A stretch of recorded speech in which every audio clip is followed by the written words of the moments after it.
Can we talk about masturbation? The way that it is talked about now is that everyone will do it and that you should do it because you need to know what you like and how your body works. It's such an interesting topic because the Bible actually says nothing about it. I mean, you know, some people blame that poor old man, Onan, but that had nothing to do with masturbation. So when you say, does the Bible say anything about it? Basically, it doesn't, right? So firstly, let's look at a cultural view. The culture says, this is my body, it is my right to do what I want with it. And it's like, I need to explore my body to learn my pleasure. It's all about me and my pleasure. Wow. Now, you don't have to explore your body to enjoy it. You do have to know what's in your body. So what I tell couples when they are engaged is like, there's one of our books that called The Best Sex for Life, and there's pictures of the body. And I tell the girl, I mean, guys pretty much know, it's all out there, you know, hanging around, so they know what their body is.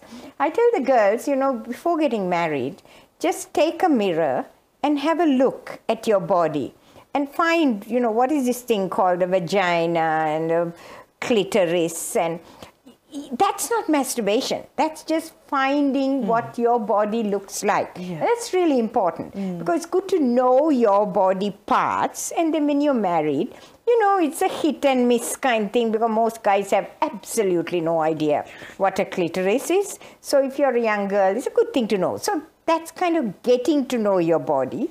That's important when you're getting married.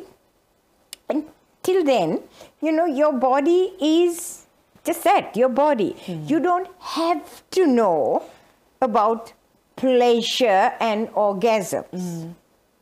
That's the first thing. Now, what then about masturbation? Masturbation is touching your genitals to pleasure, to an orgasm.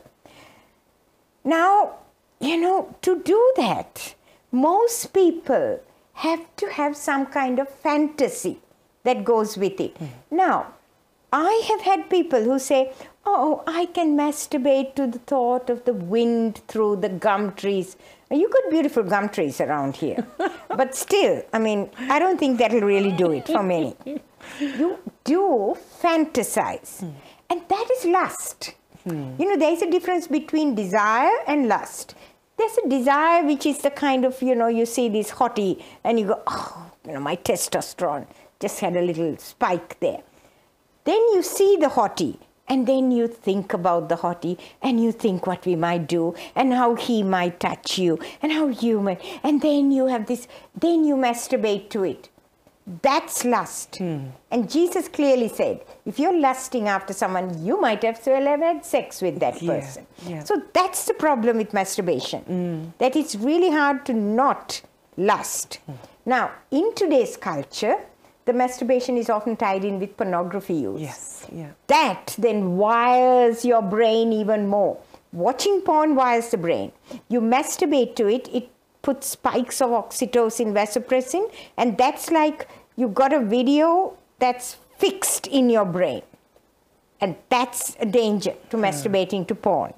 Now, the other thing is that because of your brain is so malleable to what you put in, if you find that you're using if you're masturbating for pleasure release, your brain gets wired to, that's the way I like release. So that you may even not find that easy to have couple sex because you got used to solitary sex. And then when you're married, you have problem releasing that because you got accustomed to it. It's habit forming. So for all these reasons, we tell young people, look, it's not a good habit, but we live in a super sexualized culture. And sometimes, you know, some people just do it for release. And I say, look, don't get guilty and ashamed, but don't make it a habit. Okay. So are you saying that if we don't do it for pleasure release, but there may be a time that it happens for pressure release?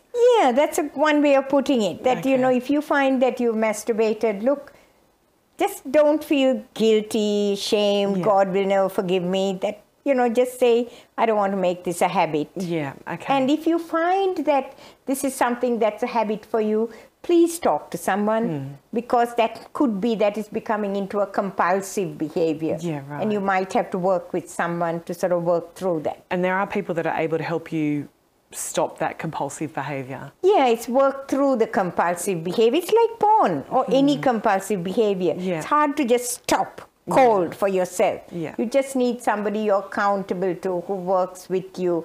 You may need a therapist. You just may need a good Christian friend Yeah, okay. of the same sex, best, who can work through, and not your spouse. Yeah. Best somebody else.